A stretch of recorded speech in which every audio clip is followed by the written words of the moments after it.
Hello friends, welcome back to the new tutorial of the React Native. Today we are going to learn about how to add a search bar using hooks and the flat list in the React Native. So here we are adding the search bar and search in the flat list what exactly the data is. So those who haven't subscribed my channel yet, please do subscribe my channel, and if you like the video, please do like, share and comment on my video. Here is the demo. So here you can see that we have the full list over here via API call, right? You can see that.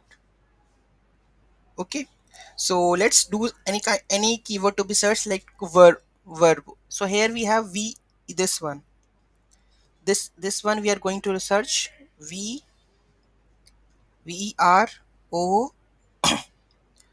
r e. You can see that this is a search that whatever we have searched it come up over here, right? So let's see how exactly it is working. So let's dive into the code level.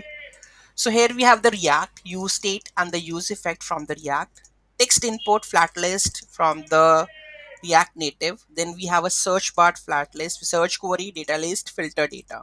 So first we have a fetch data. Okay. So here we have the fetch data part over here with the to do's, right? It's the same thing that set data list, set filter data to be data. Okay.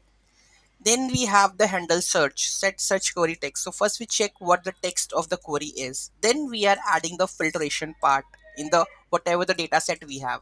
Okay. Then set into the filter data part. Okay. Next we have this text input for the search. Then we have a flat list where we have the data key extractor render item with the title. Okay.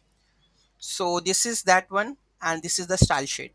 Okay, so you can easily add the search filter in the React Native flat list very easily. Any doubt, any query, do let me know in the comment section. Thank you so much for watching this video. Have a great day.